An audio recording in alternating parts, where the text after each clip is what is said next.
Welcome back to the Lehigh Valley Arts Podcast, where we will explore the local arts culture and community in the Lehigh Valley. We'll be doing this through conversations with individual artists, administrators, and organizations. We'll discuss all types of mediums with the goal of enriching local arts culture. Welcome back to the Lehigh Valley Arts Podcast, to our very, very special, once-a-year spooky Halloween episode. My name's Elise, and our resident ghost named Ben can't speak for himself and other than ooh noises. I'm Ben. I'm here. And we are here with our super spooky special guest, Kiki Keyser from Mission Spooky Podcast. Heyo. How's it going? It's going. I'm so excited to be on your podcast this time. Thank you so much for joining us. I will encourage you all to dig back in Mission Spooky's accounts and find my episode from a few months ago. I had such a good time, and their podcast is so hysterical. So definitely check it out. We did an episode on Getter's Island in Easton. So if you're local and you're not familiar with that spot, definitely go and check it out. We had such a good time and such fun conversation about such a weird little phenomenon going on in Easton. So I'm sorry, but there was, the joke about Paul's ropes and stuff, and I still think that takes the cake for one of the most hysterical impromptu jokes ever made. The longest podcast bit. Yeah. That's so. If you want to know more about Paul's ropes and stuff, head on over to the Elise included episode of the Mission Spooky Podcast. It is very funny. Sorry, guys. No, I enjoy listening to 73. Episode 73. Episode 73. Thank you so much. Well, you're welcome. Kiki, thank you so much for joining us today. And we usually start off our episodes chatting a little bit about something we were up to in the last week. And I know we weren't there at the same time, but I wanted to make sure we gave a shout out to Nina Budhansing, Volux Auto Works, and the Midnight Gallery. Midnight Gallery. Which is a newly opened gallery space over in Schnecksville. It's in the same building with Volux Auto Works, so there's always some really amazing cars in there as well. Right. But they had a pop-up Halloween show that opened this past weekend that was like my first official gallery show. I was very excited about that. Oh, congratulations. I didn't know that. So I had a painting in there. Ben had a what would you say, Ben? A photograph? Like mixed media photograph media photograph thing. Oh, wait a second. Were you Silent Hill? No. I am. Oh, okay. I couldn't remember who did that one. I did a piece called Behind the Mini Mart, which was a photograph ripped up and float mounted. Oh, dude, I did not know that was you. Yeah, that's me. I looked at that. I was like, well, it's pretty scary, though. It was cool. It's too scary for inside the house. I don't know. No, I was really just thinking about the 6-year-old at this point. I was like, understandable. Gotta be careful what mom puts on the walls. Yeah. Gotta be careful walking around Bethlehem, too. That was taken behind the 7-Eleven. I didn't change the photo at all. Oh, my God. What? No, I'm kidding.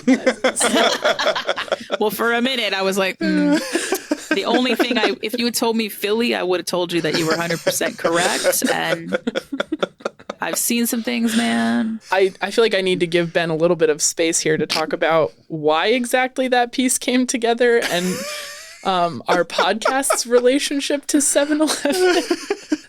So that piece is some pre-production artwork for a short film that I'm working on. We had a podcast recording and went to a bar in Bethlehem.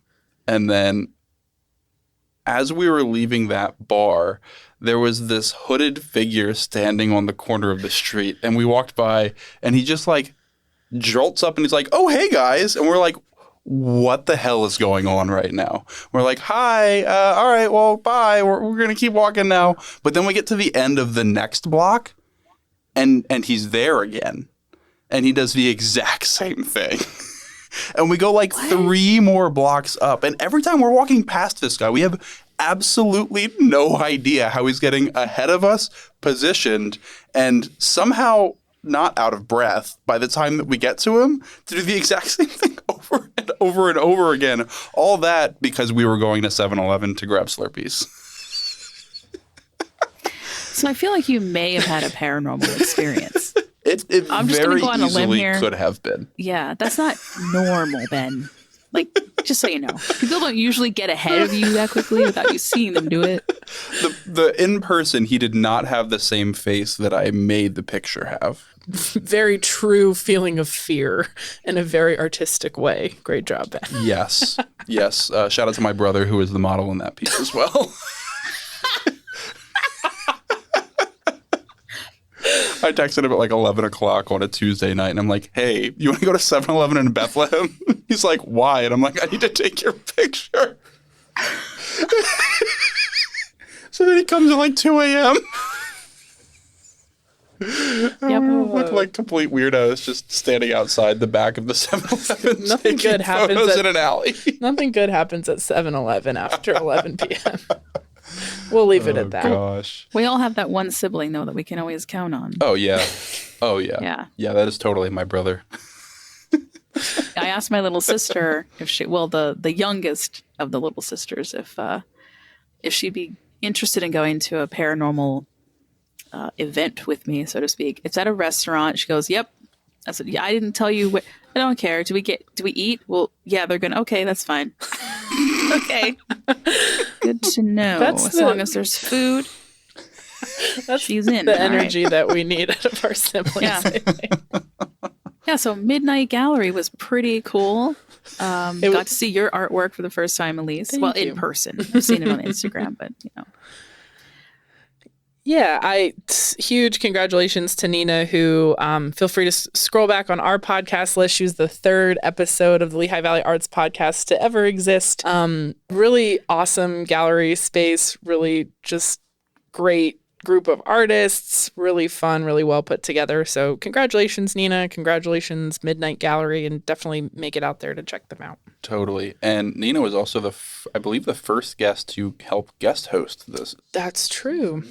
And she did that with Andy Grunberg, whose work is also on display at Midnight Gallery right now. Mm-hmm. So yeah, lots of friends, lots of cool artwork to check out. So make sure you get on over there. Well, Kiki, I'd love to share a little bit about you, and then we absolutely have to get into our super spooky theme of the week. So thank you so much for coming on. Kiki Keyser is a proud mom of a wonderful 6-year-old boy. Her educational background is in archaeology with a concentration in classical studies, in parentheses, Egyptian, Roman, Greek, Mexican in that order, and an anthropologist with a focus on physical anthropology. She received a National Science Foundation grant for the study of taphonomy of gravesites for an extinct indigenous tribe of modern-day Kentucky. Ask me what I've done with it, and I'm going to tell you that I now have a podcast. Boom, baby. more than most people. I was going to say... very fairly talking to two other people who took their art degrees and started a podcast. So. Winning. Fair enough. But I know when I was on your show, we actually had quite a bit to talk about when it came to art. So I was curious what your interest or focus area of art is. Ancient art, obviously. Most of it was Egyptian architecture, that sort of thing. I did get way back in the day. I was actually considering going for art. I got accepted to an art school in Miami, but oddly enough, it was going to be for comic book art because I'm a total nerd. And I wound up just thinking that Miami wasn't a really good fit for me personally. Even though I did have family there, it wasn't like, oh, I'm moving away from home. My aunt and uncle lived there at the time, so I was going to have family like right around the corner basically. But I was like, I don't know. I really stuck with archaeology. I love the history. I love physical anthropology. And I thought about going into forensics with that as well, but I don't know. To be honest, things got derailed at 9/11 because we had a lot of things happened interior wise. You couldn't just be an archaeologist and go to another state and practice. They were trying to make sure that you were in state, because things were like iffy where jobs were concerned. So I just wound up graduating at literally the worst time in the entire world to be an archaeologist. man. Fair enough. I graduated in 2020, mid-pandemic, so I feel you. Oh, yeah. Yeah, it's Yeah. very similar, honestly. I was in that higher level of physical anthropology. That's how we got the grant. We were already doing like 500 level classes for a bachelor's degree. And instead of going to Egypt like I was supposed to, all of that got canceled because of the terrorist attack. And instead, I was put on a reserve list. Me and the 9 other people in the program were put on a reserve list to go collect remains in New York City. Wow. Because they were desperate. At the time, they weren't really sure what they were going to have as far as people and how much time it was going to take. And we were all qualified at that time to at least be able to tell you whether that was human remains or, or not. I guess maybe thankfully in the long run did not have to get called up to do that, but I would have done it, if called up. So yeah, that's the sad part. That's the sad story of the archaeologist that almost was. But then after, I did do a brief stint in Winston-Salem, North Carolina. My degree is from University of North Carolina, both of them, because they're 2 separate bachelor's degrees. And that has a connection with Bethlehem, because Old Salem, was Moravians who moved down to Salem, North Carolina to start a town, basically. So I always laughed when I'd go to Salem and we'd have those Moravian cookies in the can, and it would say imported from Bethlehem on it. And I'm like, seriously? Okay. Can't get away. No, I couldn't get away. And that was cool. I did a site called the Potter's House. And so back in the day, they would just dump all their trash refuse out the window.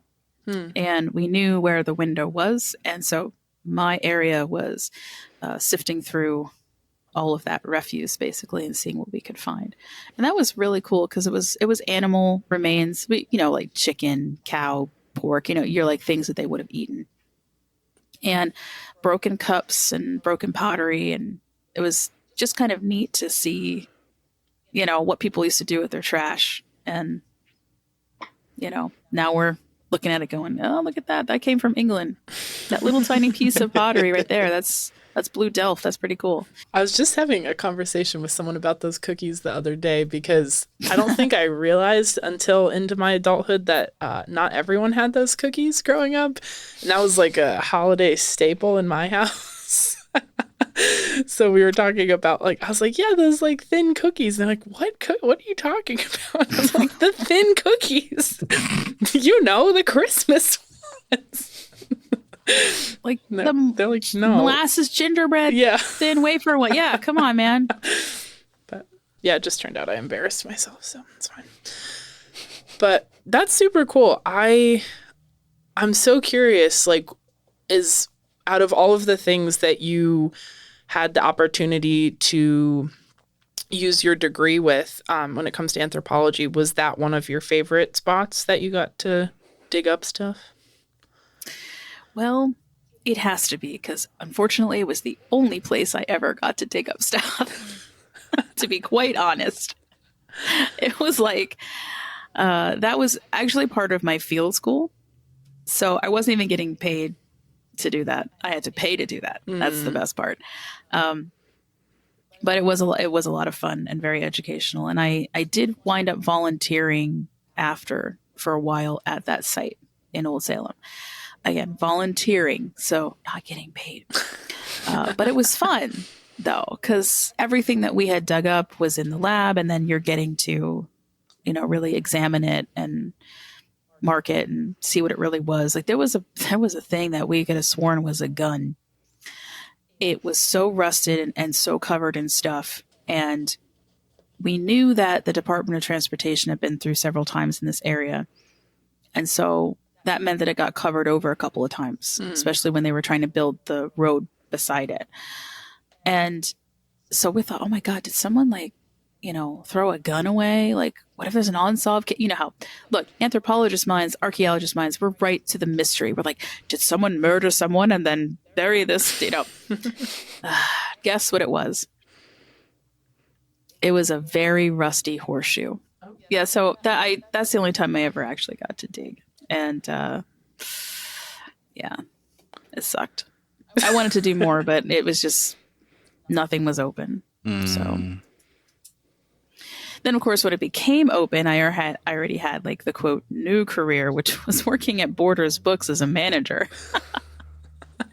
Now I'm gonna blow y'all's mind for a second because I'm ready. I actually got paid 25 cents more an hour working at Borders as a manager than I would have if I was in the trench as an archaeologist. Wow. That's crazy. In Which America, is why I didn't go back. low value of cultural objects? So mad. What? Yeah. Oh, man. That fits, Yep. I guess. And if you really want to be sad, how many years later? That was like 2006 or 7. I was with Borders up until we closed, like, because we went bankrupt. So I closed 2 stores. Actually, I closed my Walden bookstore first, and then was transferred to Borders because that was the parent company. And then I worked there for several years and then wound up closing that store too. So you figure that time period was like 2006 or 7. I can't remember. I got paid less when I moved back to Pennsylvania working again in retail. I got paid less in 2020 than I did in North Carolina in 2008. Oh, gosh. That's insane. Yeah. Oh, my goodness. Then they wonder why, we can't afford our bills. But whatever. Hey, we're here to talk about death. It all leads to death anyways. Right. Well, no, that's too funny because I was trying to come up with some like very seamless transition between like you're studying all these objects that people used in life, and now we're going to talk about gravestones. The death of retail into gravestones. There you go. It is. It's perfect. It's perfect. I feel like maybe this came up post recording with you on your podcast, Kiki, but we found that we had a fairly dark, similar interest, which was everything death and dying. So,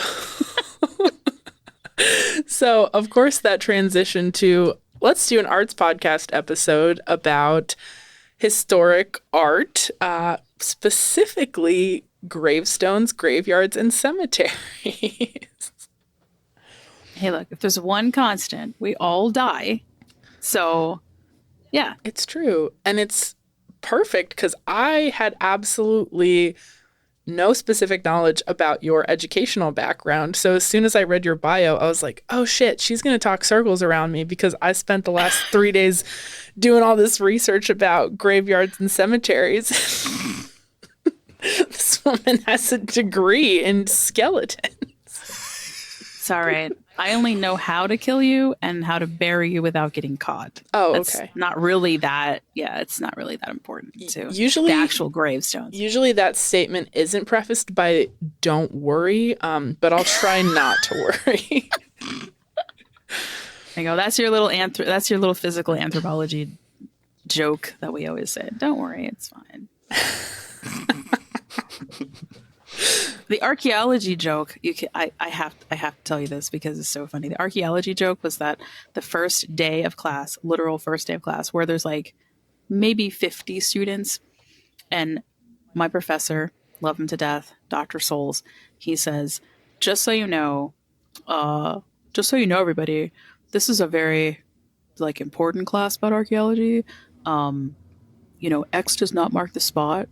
Haha. And also, if you think that archaeology is exactly like Indiana Jones, then you might as well just get up and leave right now. So the 4 of us who are very serious about archaeology all looked at each other and were like, well, let's go. He just looked at us and then we're like, we're just kidding.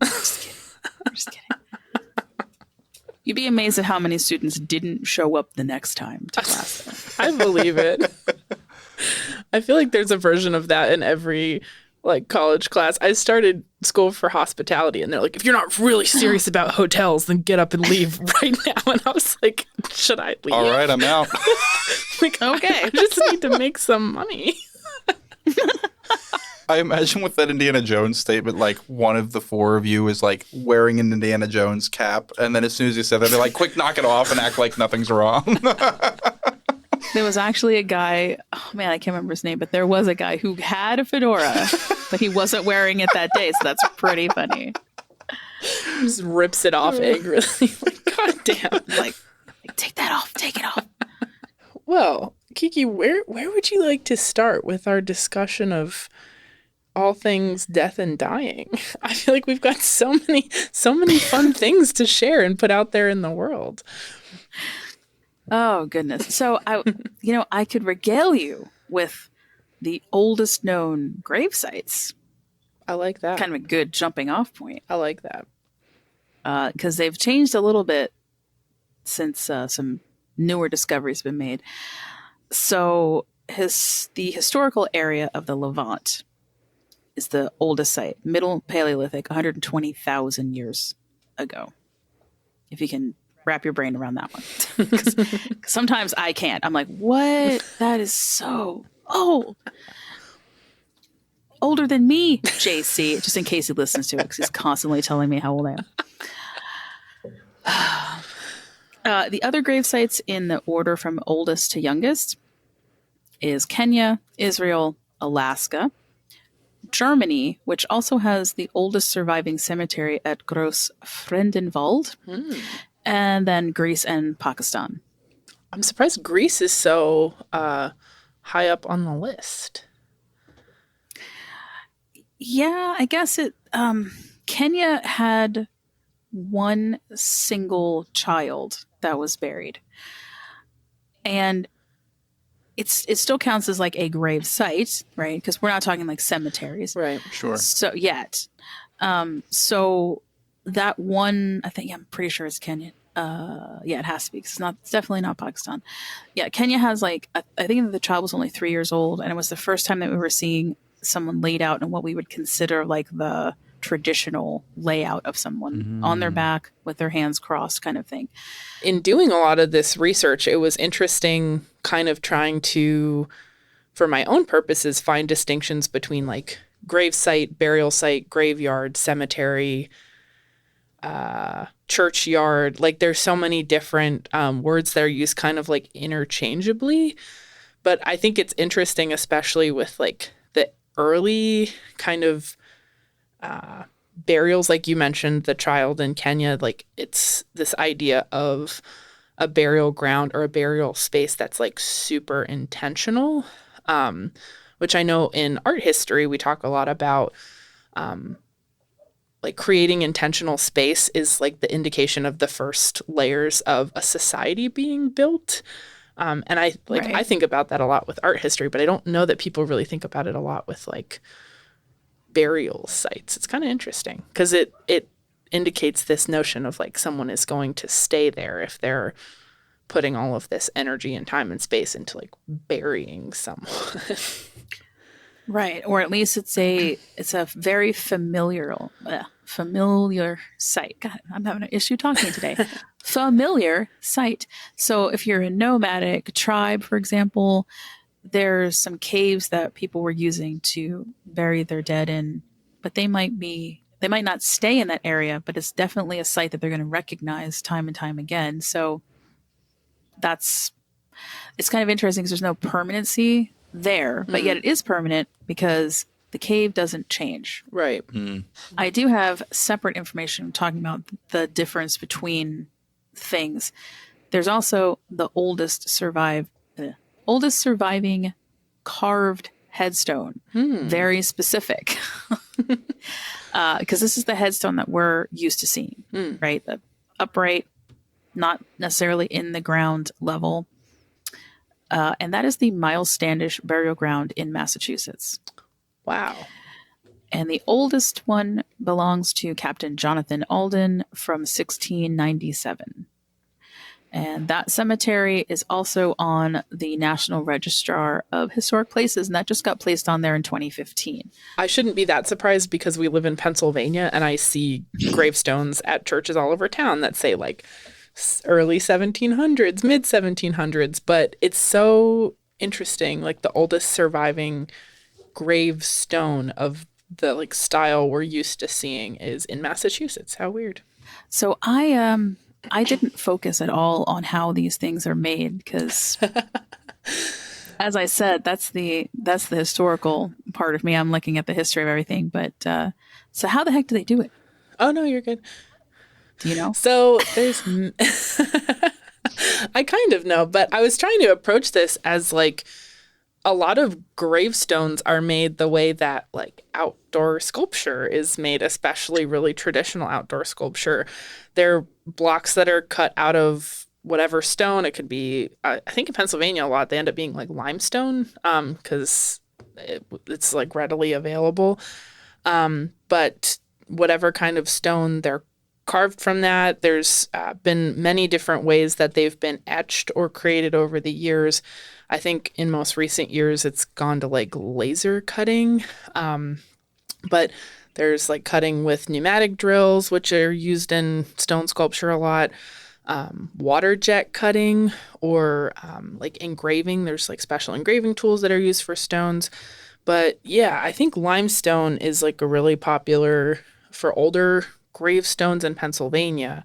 But more recently, because it's a lot cheaper and a lot more reasonable, people use concrete too.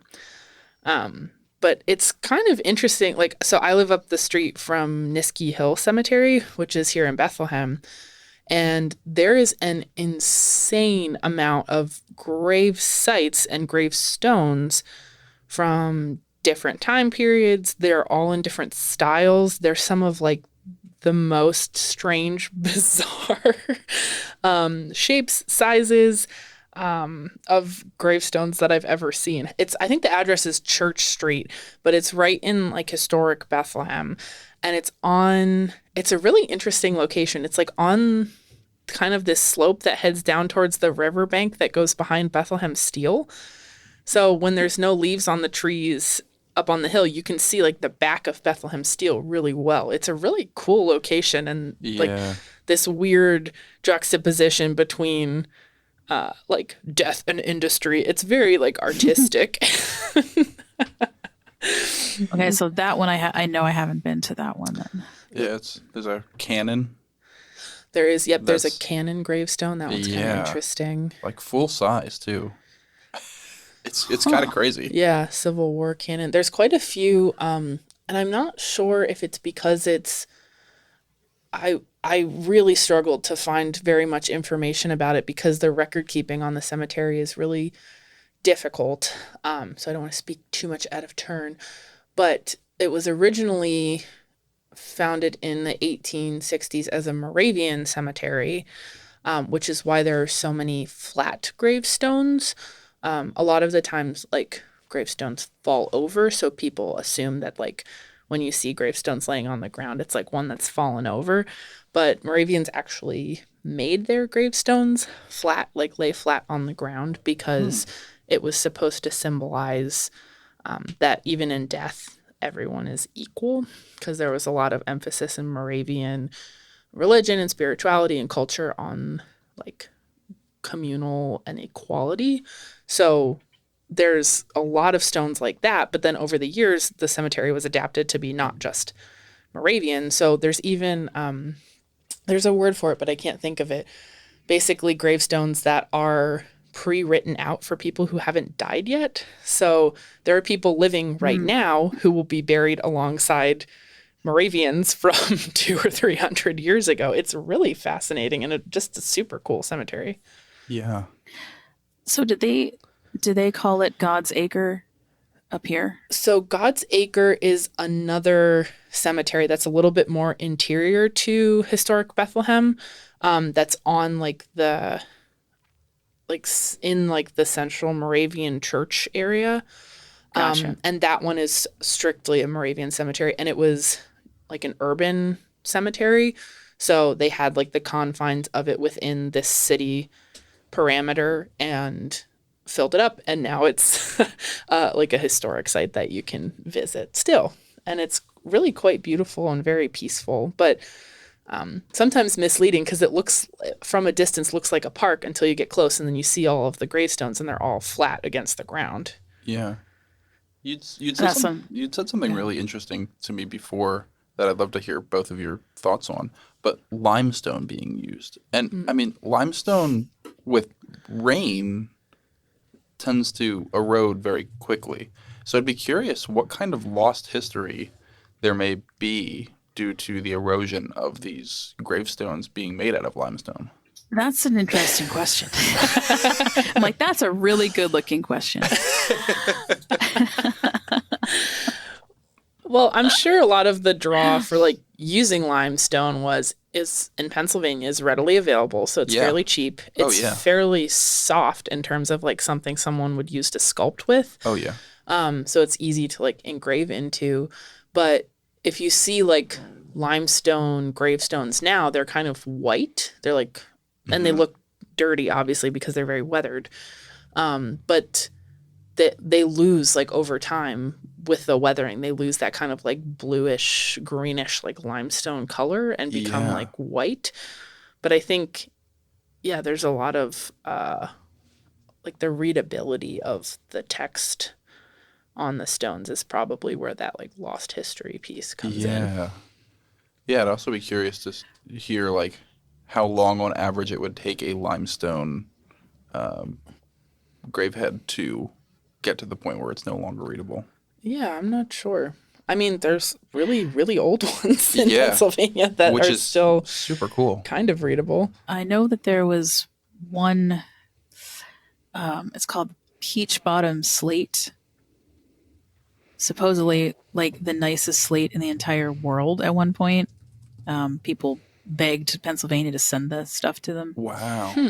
And that a lot of our earlier gravestones were made from that. Interesting.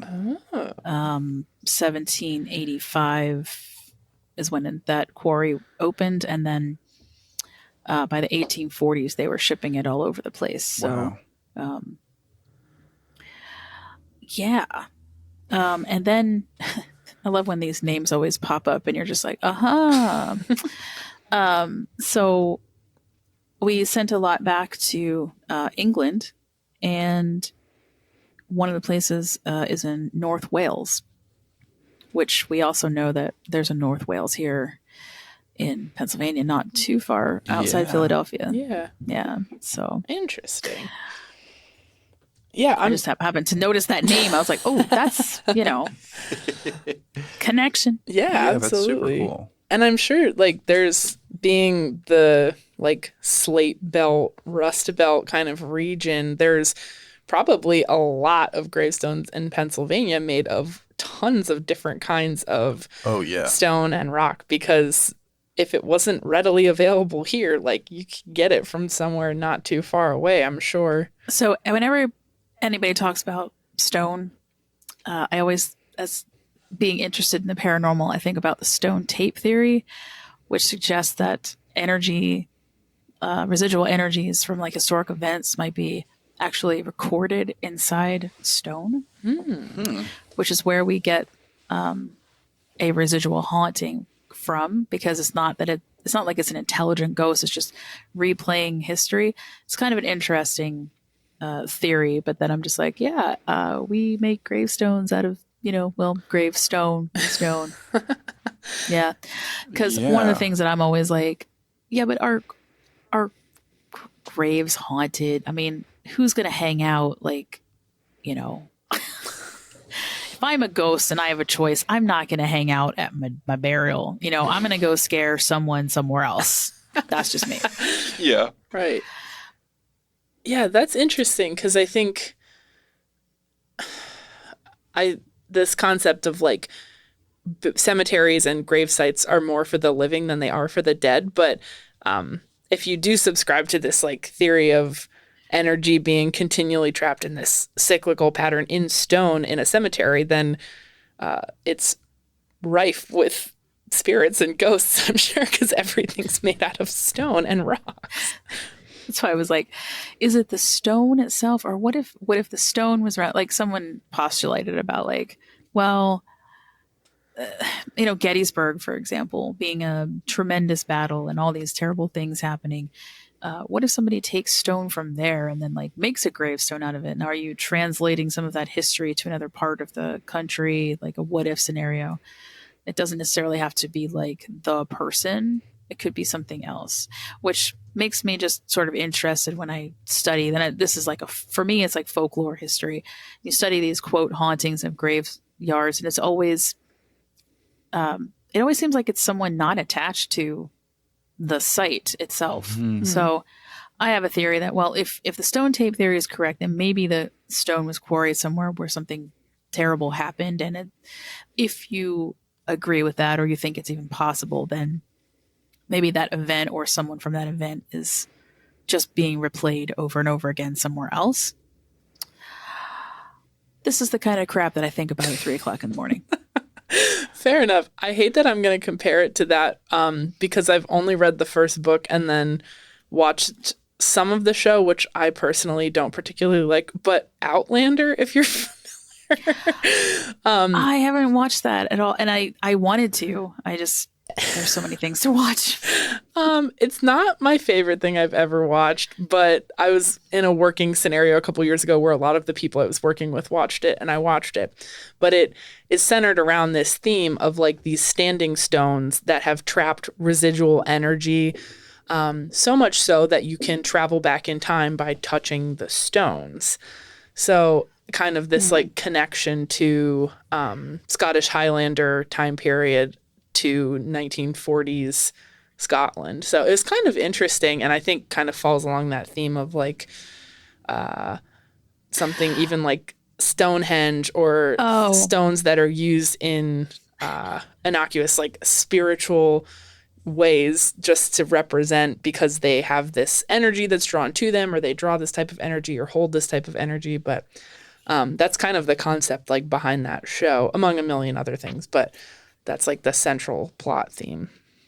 So I got confused for a minute. I was thinking of a completely different show until you mentioned the Scottish Highlands. And I was like, oh, Outlander. Okay. And that makes sense, because the idea of the stone tape theory did come from Babbage. I believe he was English. Yeah. So I didn't realize Diana Gabaldon may have taken that concept when she wrote the books.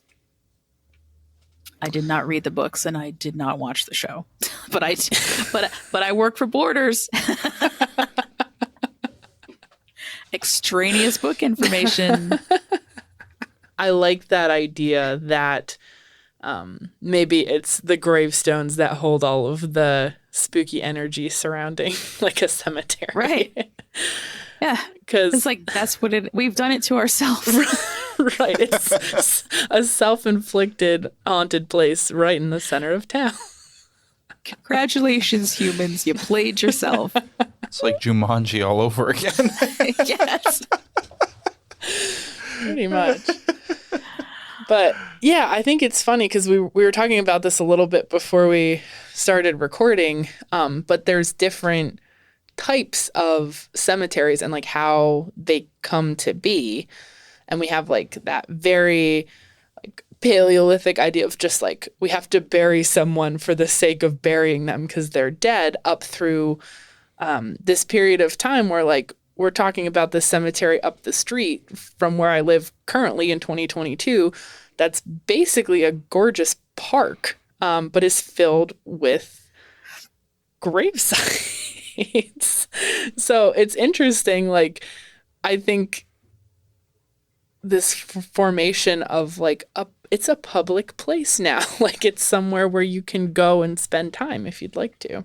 A lot of these beautiful places, cemeteries, were actually where people hung out and had lunch every day. So when I was reading about this, they were talking about like mid-19th century. There's obviously a lot of like health concerns and overcrowding and overpopulation, and this idea of urban cemeteries like wasn't really working anymore because people were getting like really sick. I know a lot of it was like kind of centered around Victorian era where there were so many people getting sick and this very large transition to how people think about death because it was so common and present in their everyday lives. So in contrast to this, like, this website that I was reading off of, in contrast to the puritanical pessimism depicted in earlier cemeteries, it shifted to this mindset of like, this is a place that can be dual use. Like we can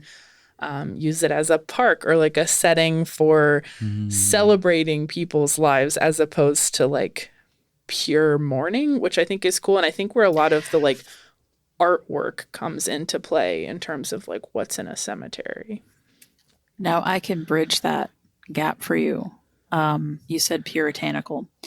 So if you talk about the artwork on your gravestones during the Puritan phase, especially, well, mostly New England, right? We're not going to see a whole bunch of that here because we're founded by Quakers. So they did not at all have the same, like Quakers basically looking at Puritans going, what in the hell are you doing? Like, if you're talking about England getting rid of people and sending them away because they just don't want to have to deal with their like weird, quote, weird religion, the Quakers, right? They're a problem, but the Puritans are worse. Like if you're a Quaker, you're looking at them going, stop, like enough. And it shows in their gravestones. They're the ones that have the death's head. So the skull with the wings coming out on the top of the gravestone, which is like really prevalent first. This is, you see it all the time. It's like that. It's not, I want to say it's not very well done, but let's just say it does not look like the greatest of artwork most of the time. It's just my opinion. I've seen better, right? So then it changes from the death's head to the cherub with wings. Now, what I had to laugh at was the first one of these that I was looking at. It really didn't look like a cherub either. It looked like a very pissed off angel, maybe, the wings gave it away. These designs go through the 1790s. And it's, like I said, it's mostly in areas where Puritans settled. So they have a very dour look at they have a dour look at life. They have an even worse outlook of death. This is nothing to be celebrated. Everything's terrible. Everything looks as bad as everybody else. You talk about like the Moravians being equal. Well, they're equally bad as far as the memorials, right? Right. So from like the 1700 to mid 1700s, you're seeing the death's head. Then 1745, there's this shift, and it's now the cherub, but it no longer really has what I call the resting bitch face cherub. This one starts to smile now, and it looks a lot less menacing. Maybe we're having a tinier, nicer outlook on how things are going.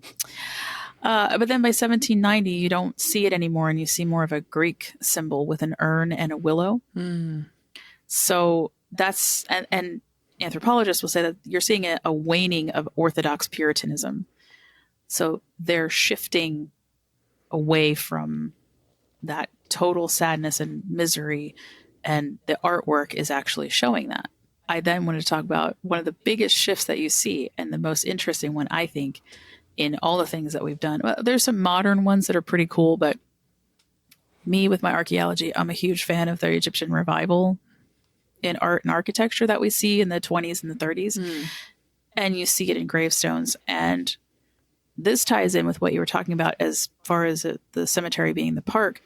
I did a wonderful tour a few Halloweens ago of Sleepy Hollow Cemetery, which is in New York. For those that aren't aware, it's right. Sleepy Hollow is right next to Nyack, New York. And the cemetery kind of goes up a little bit on a hill. And nowadays you can go up to that highest point and you can see New York City. You can see all the lights of New York City. It's really beautiful. It's like right there in the Hudson too. So some of the coolest Egyptian art revival stuff is in that cemetery. There's one that's just an unknown. It doesn't have a name or anything on the outside of it. It's just called the Unknown Egyptian Mausoleum. And it's just absolutely gorgeous. I have some pictures of it, so I will share those on Instagram. And tag you guys in after the show airs, so then people can see it. Yeah, absolutely. I have a lot of Sleepy Hollow. I took like hundreds and hundreds of pictures of Sleepy Hollow. I mean, it's so huge. And this tour is when I found out what you were just talking about. I couldn't believe it. They were like, yeah, well, it was so expensive. I think it was built in 1849, and into the mid 1900s, people and this Egyptian revival is going on at the same time. They're using that as a park because they just spent a ridiculous amount of money on a plot there.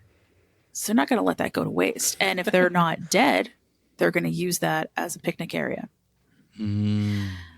So, and it is gorgeous. I mean, there's a creek that runs through it. And of course, the legend of Sleepy Hollow is you can see the creek, the bridge that was talked about in the story. It's all there. There is an unmarked grave of possibly the headless horse. Well, let's say possibly the headless horseman, but it's definitely the unmarked grave of the Hessian soldier. Like that is 100% true historically speaking. But we think that's where Washington Irving got the idea though from. So he took it from history. And then here in Pennsylvania, the Winter Mausoleum was built in 1930. That's in Pittsburgh. It's a really great example of that Egyptian revival. And I'm sure maybe you guys have heard Greenwood Cemetery in Brooklyn, because that has a lot of really fancy artwork type deals going on in there. It's totally. Not just... Yeah. So the Van Ness Parsons Mausoleum is actually a pyramid. That's about as Egyptian as it gets, isn't it? Yeah. We were talking earlier about people's perception of cemeteries, but this idea that it was like a government civic institution, this land that was like people were privately investing in, the local government was investing in for the continual development of, for health reasons, for safety reasons, but also like think about how much access people had to outdoor art in this time period. And like they were all finding it in cemeteries. Yeah. It's so fascinating. But yeah, so I did want to tie back to you were talking about some of the earliest grave sites were in Alaska. But I had kind of a fun little bit of history that I stumbled upon the last time I was, a lot of my family lives up there, and I was visiting them a couple years ago. And we were in Talkeetna, Alaska, which is this really tiny, rural, very kind of touristy town along the Alaska Railroad that traditionally was like a stop along the railroad for gold miners, just like a place to stop and kind of like gather your supplies, but now as a stop along the railroad to Denali National Park. But there is this semi-modern Athabascan tradition, which is one of the indigenous language groups in Alaska that they're called spirit houses. But it all came from this time period where Russia had colonized Alaska and had forbode cremation, because in the Russian Orthodox Church, you can't cremate someone who's passed away, but that was what you did with a family member that had passed away. So this idea of spirit houses came about that if you couldn't cremate someone like was traditional, that you would construct a spirit house over their burial place so the spirit would have a place to go. And they're decorated very similar in custom to traditions in a lot of Hispanic countries, where you make an altar with all of the things that your family member loves, and you put them on the ofrenda. In this tradition, you would make a little house. You might include photos or food items, and kind of decorate the house. The ones I saw were all like very colorful, a lot of primary colors, flowers on the outside, a lot of them even in kind of this like Victorian style house, but just really like beautiful. And this kind of forced merging of religions and cultures due to colonization. But we happened to be staying at this campground that was really close to a cemetery. that had some very traditional gravestones, but also some of these spirit houses. And I didn't know what they were at the time, but after doing some research, apparently there is in Eklutna, Alaska, which is a little bit north of Anchorage, kind of central Alaska, there's a huge cemetery with like a really big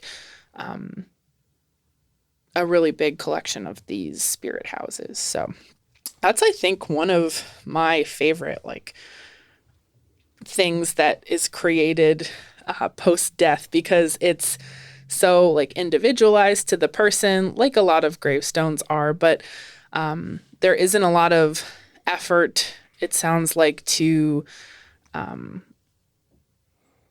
like fix them up as they decay, because the idea and tradition is to like let things return to the earth. So I love that. That was like the coolest thing out of that trip. The last time I was there was learning about these spirit houses. Now that's really cool. I had to look these up because I have never seen this before. I've only heard spirit houses, like the term used in the Asian cultures, and Cambodia comes to mind because they're very, like, Cambodian architecture in general is really cool. And I wish that I had found someone to go to school for like that type of archaeology as well, because it's so cool. But I was like, I can't do it all. So that's just my personal exploits as far as like learning things. But Cambodia architecture is really cool, and their spirit houses also reflect that too. They're very colorful, and they have like spires on them, and but these reminded me more of the grave cages that were around during the Victorian times, but that was because they thought the vampires were real. Yeah, I don't know how much vampire connection there is to these ones. No, I would say zero. I'm gonna go on a limb here and say zero. These are really cute. They're like they're colorful, but they're like an elongated. And I seriously don't mean this in a disparaging way, but they look like elongated dog houses made of wood, except that they're all like super colorful and intricate, and that's really neat. Like, I've never seen that before. This could be an interesting segue into the cages of Pennsylvania. Yeah, absolutely. We're the only place in the whole country that has these cages on 2 graves. And that is in Columbia County, Pennsylvania. These were also called a mort safe. We saw them a lot in, like I said, over in England, Scotland, etc.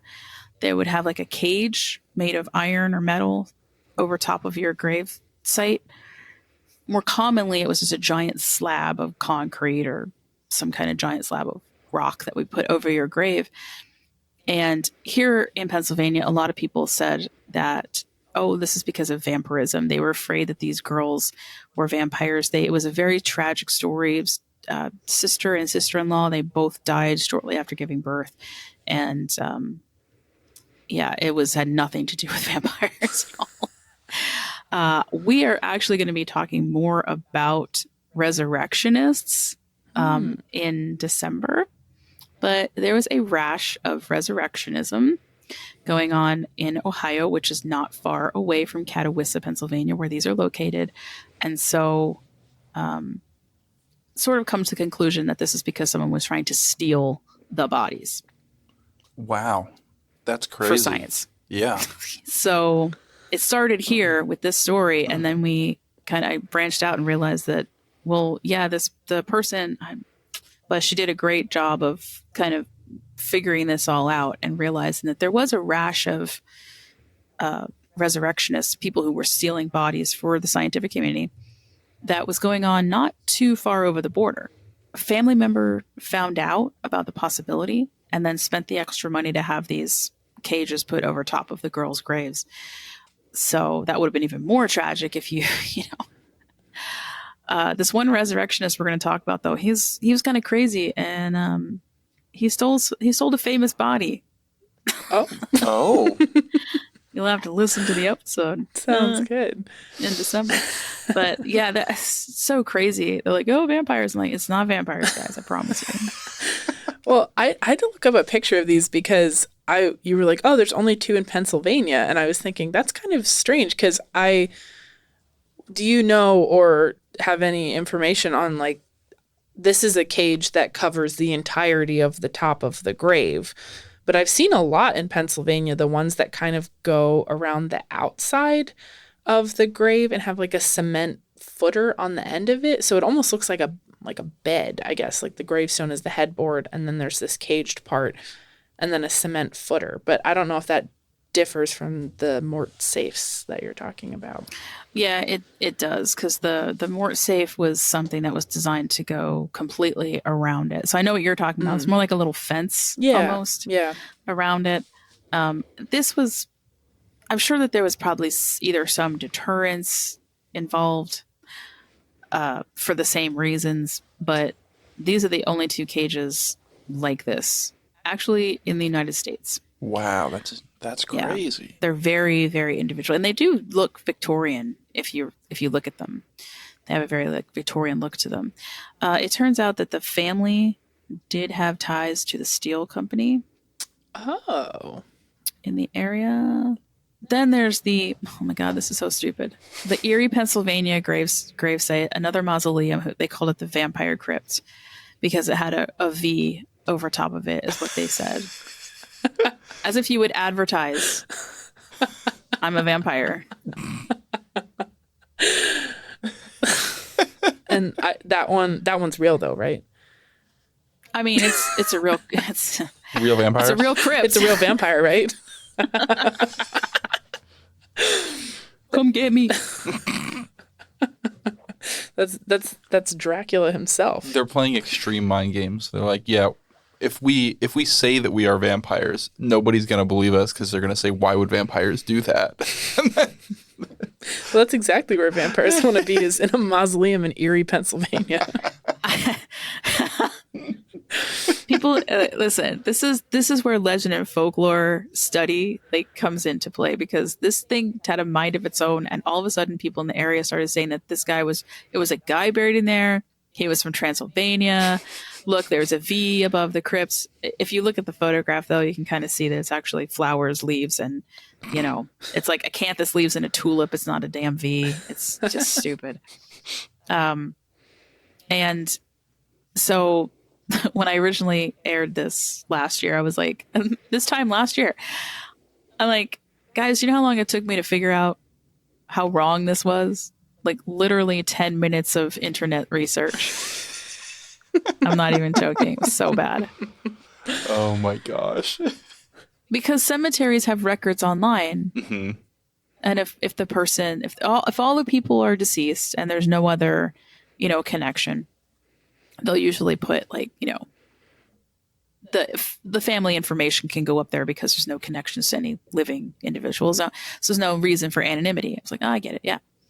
So this was called the Brown Vault. And then when people found out it was the Brown Vault, they were like, yeah, but nobody's by the name of Brown is buried in it. And I'm like, yeah, well, there's a story there.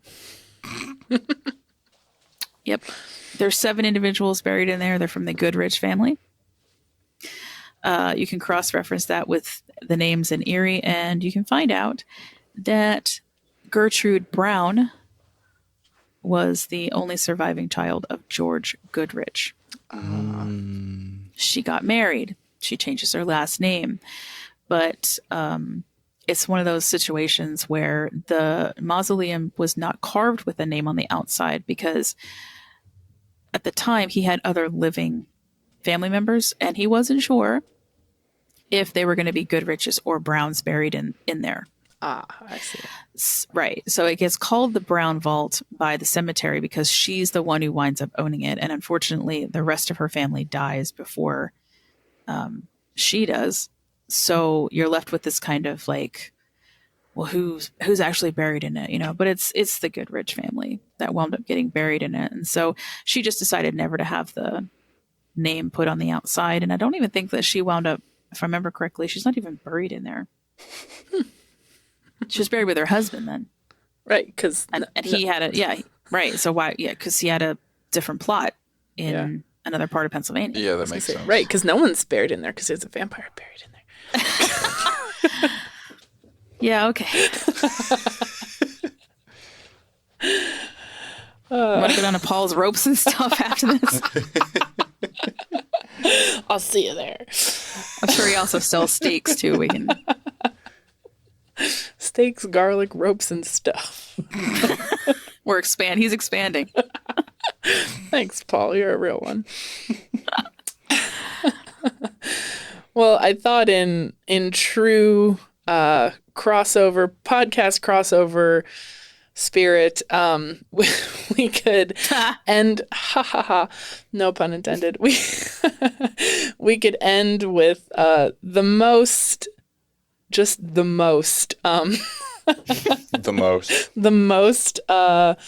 the word I'm looking for? Mostiest. The mostiest art project. Which is still in continuation today.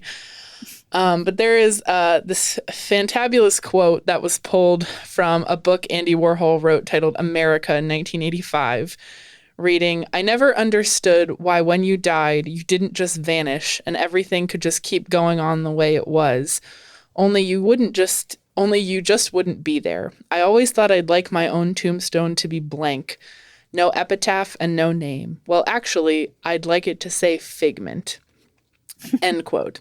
And in 2013, the Warhol Museum out in Pittsburgh, Pennsylvania, collaborated with a company called EarthCam, which is a webcam streaming company, to provide a 24/7 live stream of Andy Warhol's gravesite located in the cemetery of the Holy Ghost Byzantine Catholic Church in Pittsburgh. So you can still view it on the museum's website. The project is titled Figment. And when I checked on it at 11:38 a.m. this morning, there were 8 cans of Campbell's tomato soup sitting on top of his grave. Yes. Amazing. Well, I checked it before we started recording, and they were still there. Which is awesome, because the first photograph that I saw of this gravesite of Andy Warhol just had 1 can of soup on it. But then when I checked the feed, because like you said, it's like an ongoing art installation, basically. There was 8 cans all together. I thought, wow. Well, when I checked it this morning, there's a guy mowing the lawn like next to it, and he was just like looking at the soup cans. I was like, this is the best moment to log on. But my favorite thing about that is someone was thinking, I'm going to be so clever and bring a can of soup and put it on Andy Warhol's grave. And then they get there and there's 7 other cans of soup already there.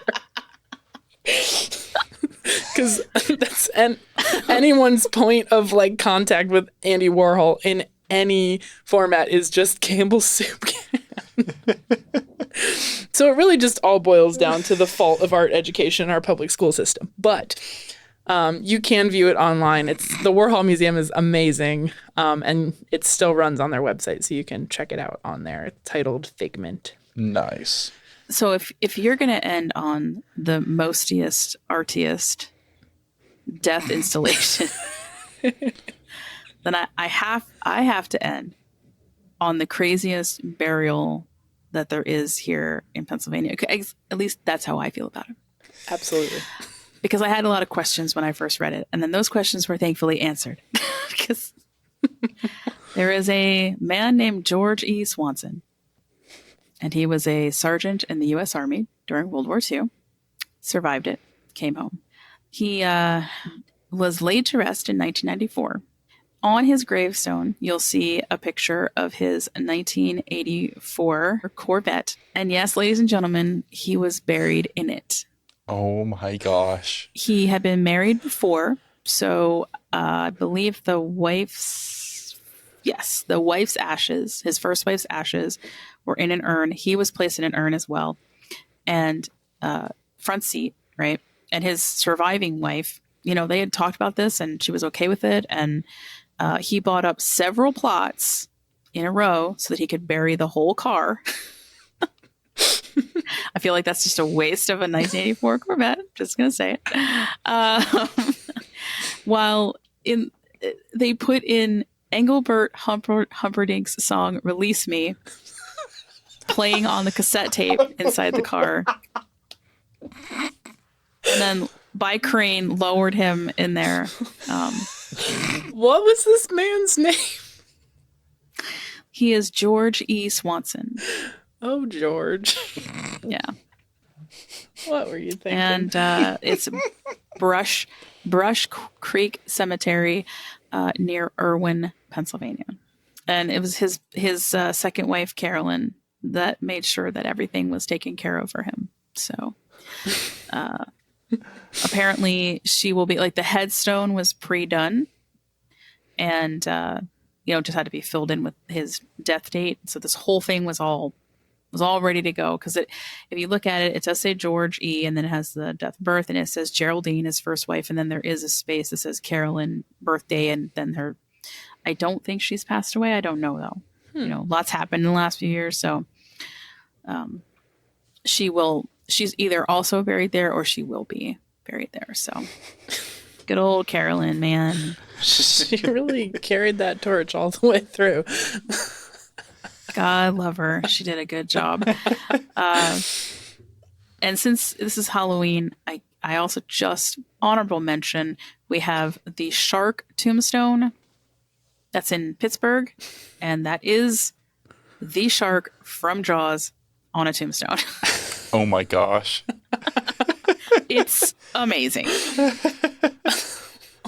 Well, I will throw in a local honorable mention. Over here in Niskey Hill Cemetery, there is a gravestone that I can't say exactly how tall it is. I saw a photo on someone's blog of them standing next to it, so I'd have to guess 12 feet. It is, when you think of phallic gravestones, this one absolutely takes the cake. It's not an obelisk. It is really, truly shaped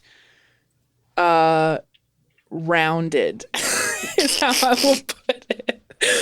I couldn't find a lot of information other than what's printed on the stone is Thomas Wetterau. And it is so iconic that the Brooklyn Museum has a photograph taken by Donald Burns titled Gravestone of Thomas Wetterau, Niskey Hill Cemetery, Bethlehem, Pennsylvania, in their permanent collection. Oh, that is amazing. So good for you, Thomas. I also have questions, Kiki. What the? Okay, I'm very confused. So I'm. Sorry, hold on. Is this the one that looks like it's a twirling shape? Mm-hmm. Okay, so I got the right one. Okay, because you make the mistake of looking things up in Google, because I wanted to see it, because I don't know what you're talking about. And if you type in phallic gravestone Bethlehem, you get something different. Okay, that's a really good warning. Thank you. Ben's now Googling. There's one that looks even more like a penis, but it's not. It's not here. It's not next to my house. So don't look at the one from Latvia. That's not the correct penis. Okay. I like that someone commented and said that they had to walk through that that cemetery when they were a child, and it's a huge cemetery. And they said that they always knew they were walking the right way if they saw the quote dick statue. Well, I was able to find a little bit of information, but I didn't consider it a reliable source. But there's a gentleman, I think his name is Ed.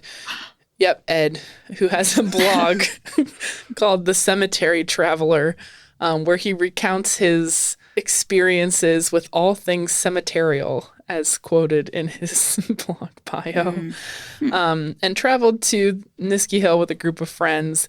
And their immediate wayfinding marker was meet you at the giant phallus, which he included in his blog. So Thomas stands tall for all of eternity. All right. Well, Kiki, thank you very much for joining us this evening. You're welcome. I'm so glad that I could come on your podcast and class it up. Absolutely. I look forward to many spooky art crossovers in the future. And if anyone has suggestions, please feel free to reach out to us on social media. And please check out the Mission Spooky podcast. It is Mission Spooky on all platforms except LinkedIn, it looks like here based on your list. What the heck? So Instagram, TikTok, Facebook, and Twitter. Find Mission Spooky and give them a listen. Or else. Happy Halloween, everybody.